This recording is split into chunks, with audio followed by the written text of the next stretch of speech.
Hey YouTube, Kimberzelik here. I'm going to make a couple changes to the mini lathe. It is the 7x10 precision mini lathe, Chicago machinery. So stand by. Came with extra change gears. I've made it into a Christmas ornament. Or a holiday tree. And I can't help but think of Rustinok's classic line, I need a prop to do it.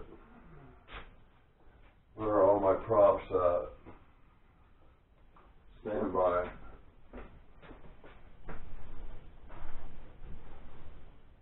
Oh no.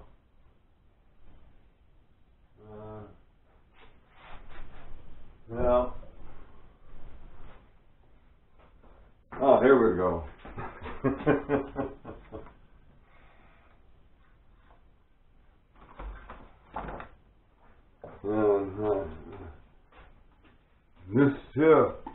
This inside of Christmas tree. Inside of tree. Yeah, what a classic.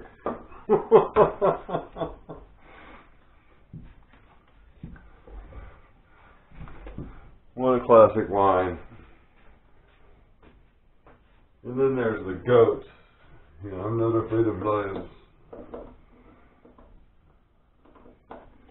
He is really, I don't know what I'm taking this out for. He is really quite the character. Okay, this can happen pretty fast. And it can happen pretty slow, I guess. So I'll tell you what I'll do first. Get my bits and bobbles together first.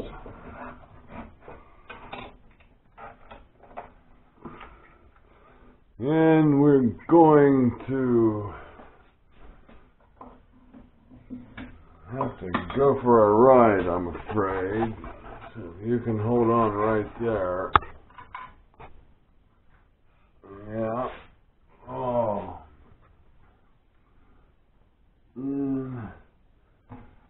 That's most of what I want.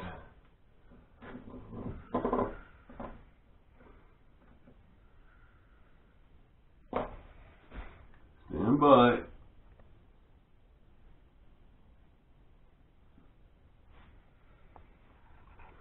Okay. You're back. Let's go the other way. Oh, there we go. I knew there was more. Okay. And okay, that fits that. And that fits that. Kind of making sure, I have my tools ready, and of course, here's my, I had the prop close at hand the whole time.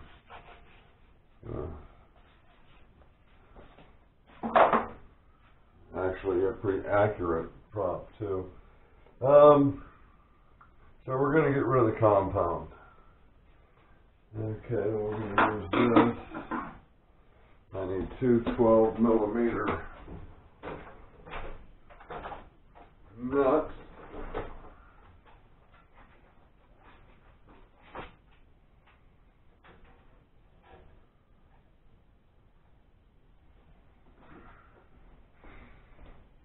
And we'll put those,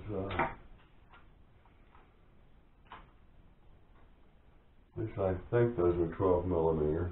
So let's start here by removing the quick change tool post. So there's a little piece that I made. And it's nice to keep all this lined up.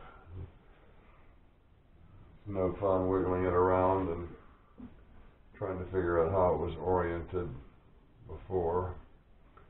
I think I put this in wrong last time. We'll use those for installation. I think this should have went in that way. Short end down. So we'll consider that in the future.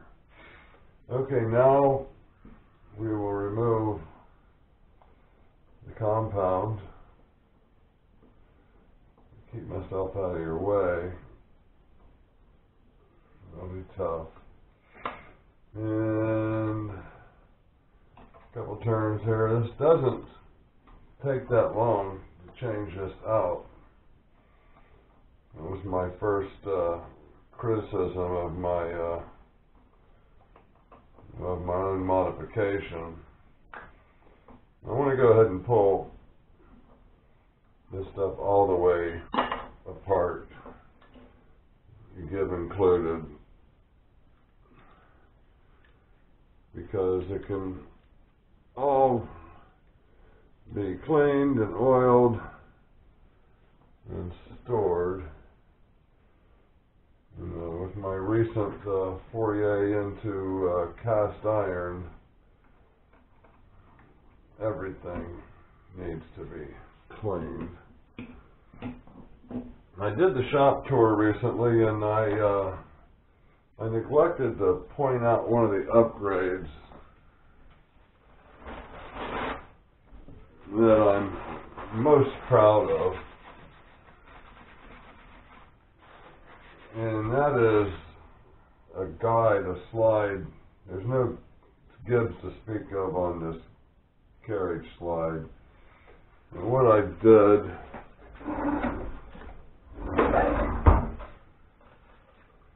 and I saw it here just a little bit ago.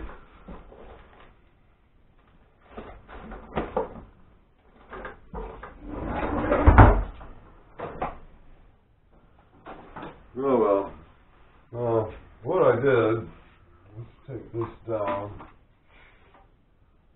I can't do that anymore. I bolted this son of a bitch down to the table. I used to be able to just pick this thing up and show you. Let me look one more time. Ah, here it is. So basically, it doesn't look anything like this. Basically, consider this one whole piece.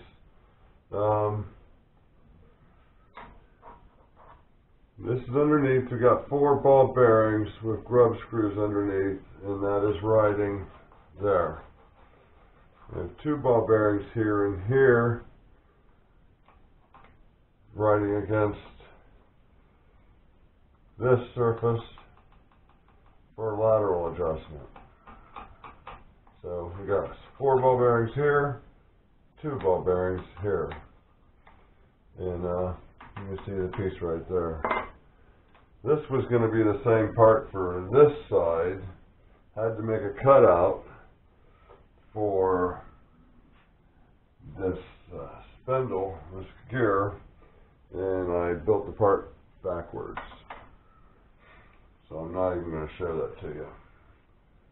Okay. This can go 2 ways. I can continue to take this apart and pull this out, this piece with the little pimple on it. But I did make some clearance for that, so it's not really necessary. So there we go. We got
loosened up a little bit on this hole.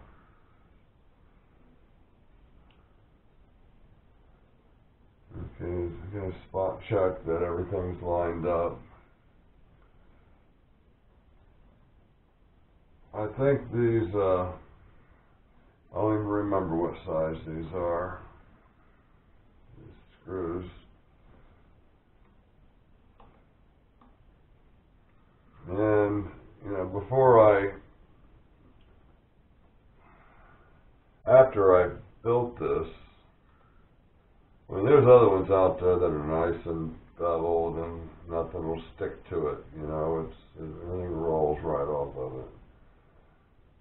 And there's also a fine-tuning method where you put a dowel in here and a couple of grub screws or set screws to act on that dowel, and the dowel is in almost an oblong, I believe, and you can use these grub screws to influence that whole position on that dowel and then inside that oblong. Okay, I'm going to blow some more air in that. And, you know, I just so full of myself when no, actually, I'm still, you know, really proud of myself. I made another thing here. I'm not sure which one is the real one anymore. But,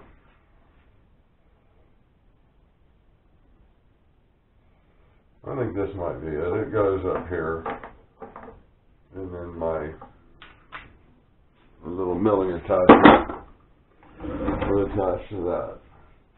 But that came with like little blueprints, and I had to figure stuff out, use the bluing compound, and you know what? I'm gonna thread the longer section in here.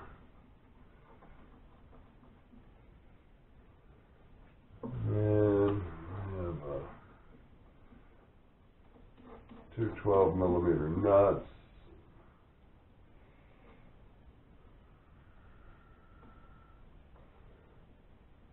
You know what?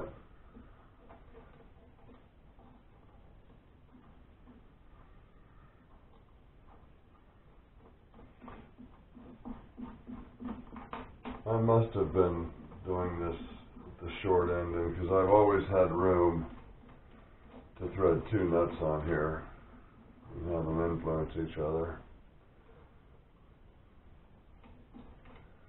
And this happens to be the same 17 millimeters that's on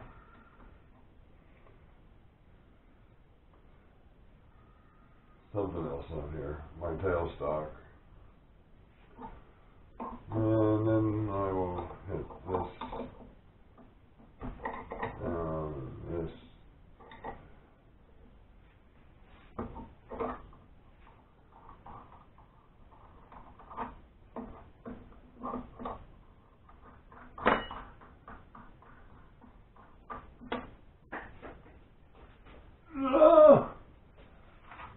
And there's my little collection of metric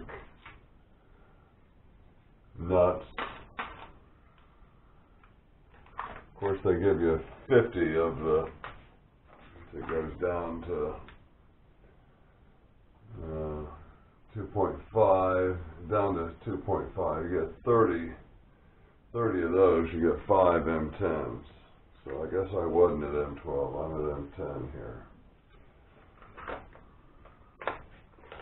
I thought it was M12. Got M12 on my head, I guess because my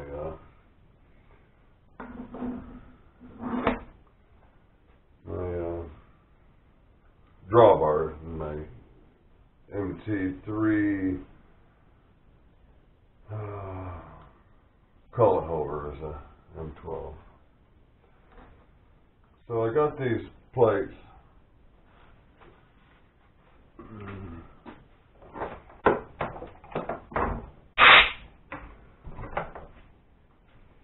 They're just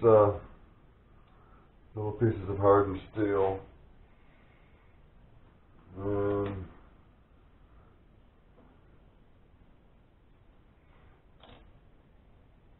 Have them oriented on here.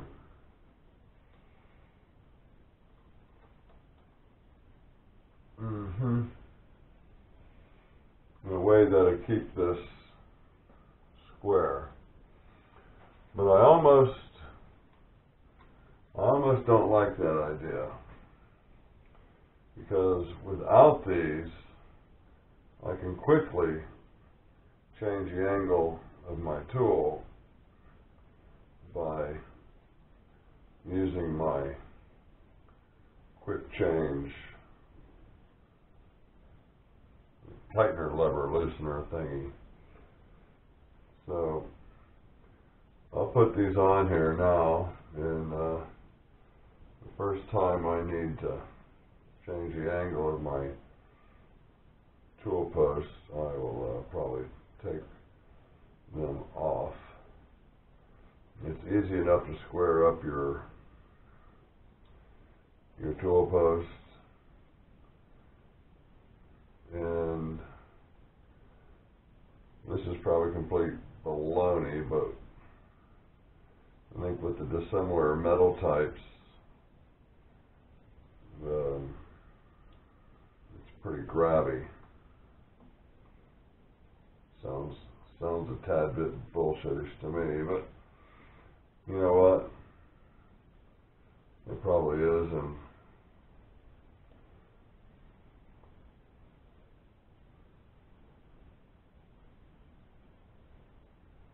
somebody I went to high school with or something would probably hear that and think that it actually meant something.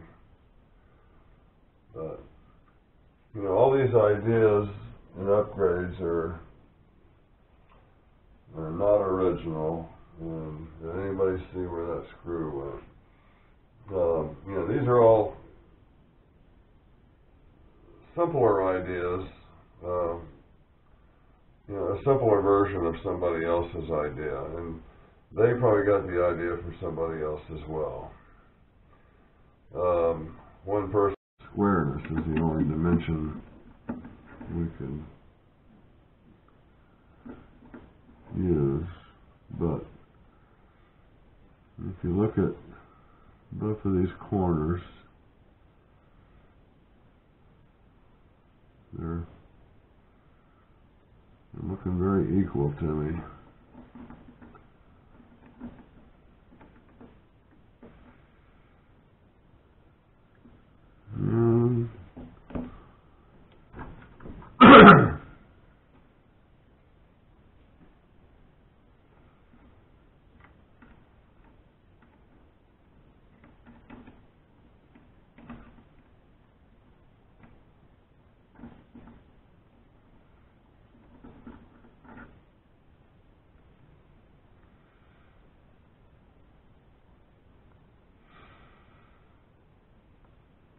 All I'm looking for is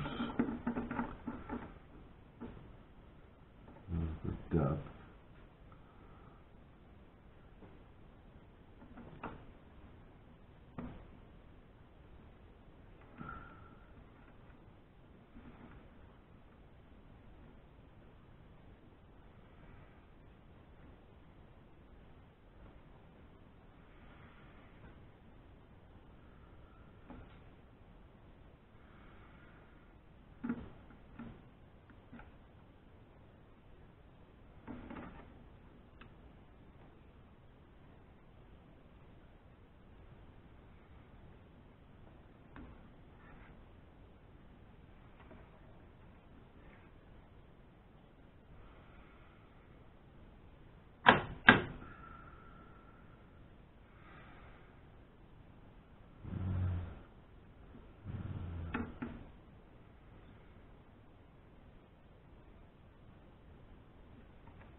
What did I say, 250 or 225?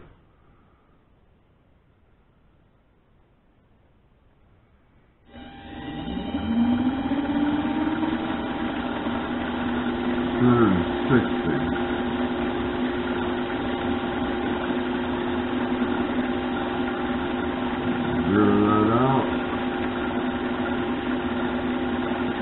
Make it up.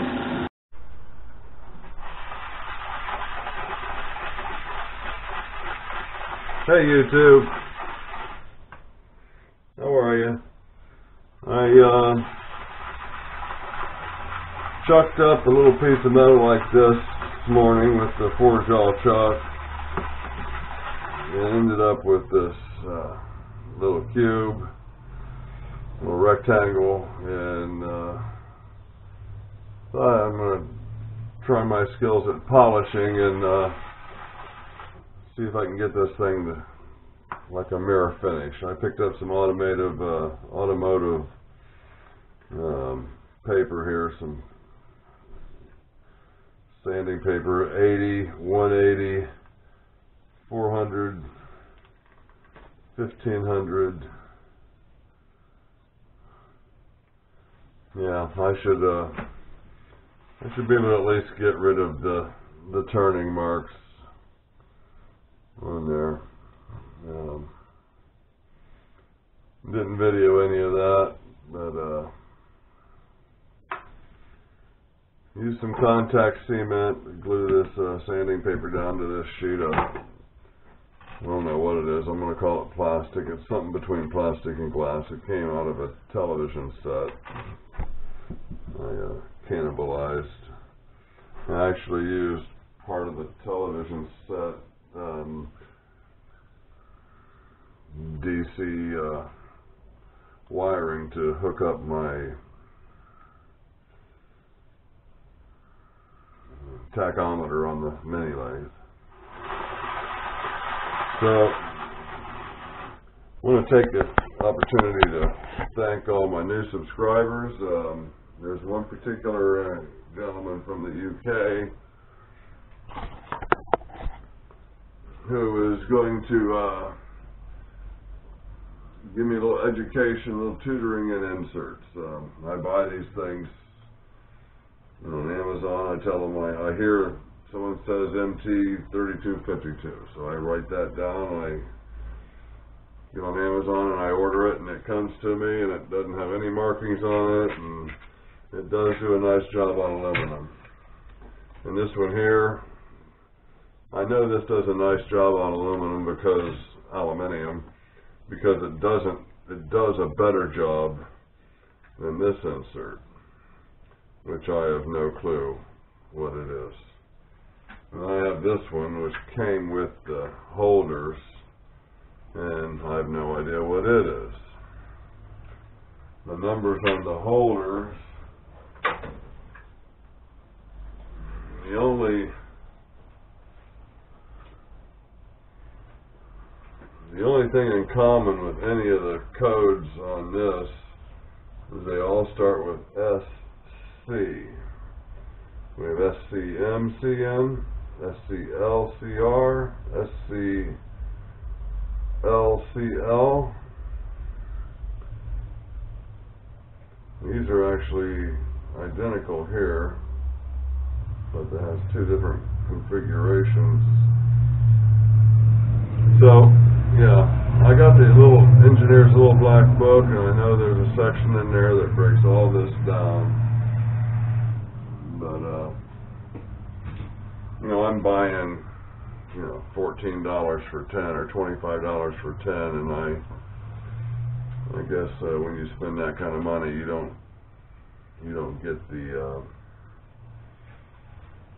information on what exactly it is you have, what the radius is, and this and that. I got the Gordy's down here. He's a Karen Terrier. Hi, Gordy. He's a good boy. But anyway, I'm gonna polish this up. see if I can't get a mirror finish on that. So maybe in my next project video we'll take a look at this and see how I did. Thank you all very much. Thank you to all the new subscribers. Tell a buddy and bring a friend. Good day to you.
This is probably one of the worst things I could do is rub this with a paper towel.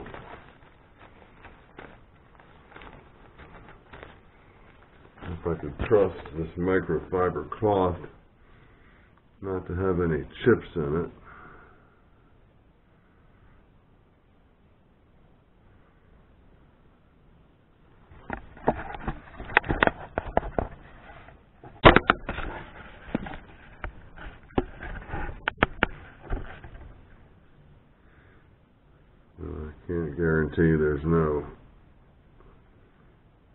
guarantee there aren't any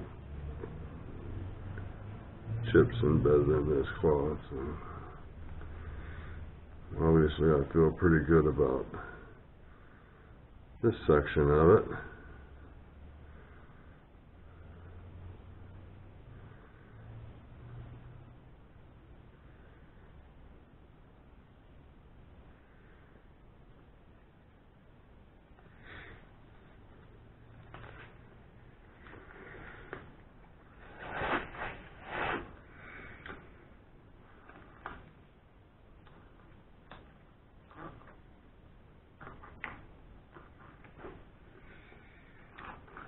These are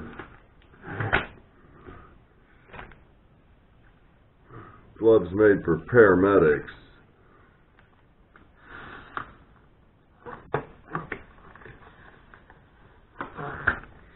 In the age of AIDS. So they're probably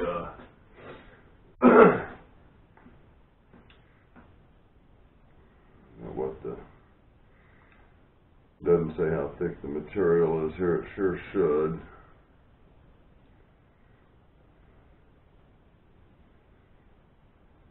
Powder-free textured exam gloves. DSK3.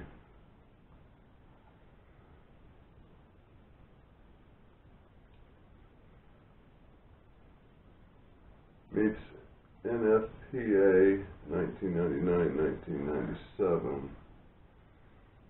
That's about the time we saw the AIDS come upon us.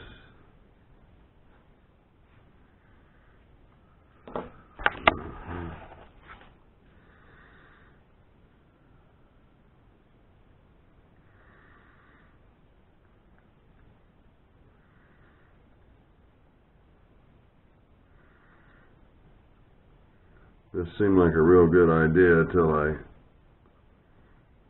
realized how well these tiles collected chips.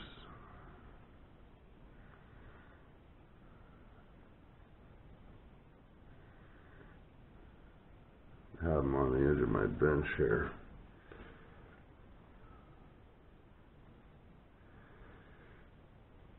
Well, so that's pretty amazing, considering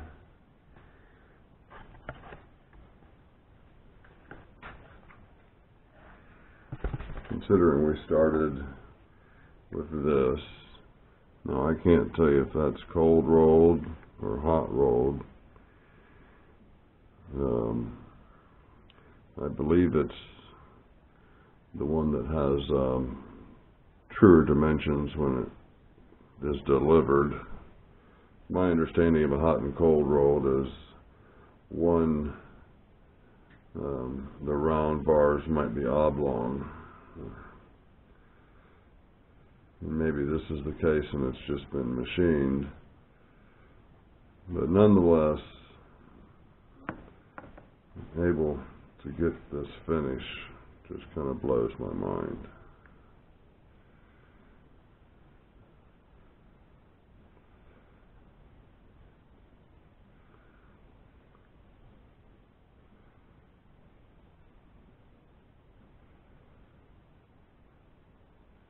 And of course,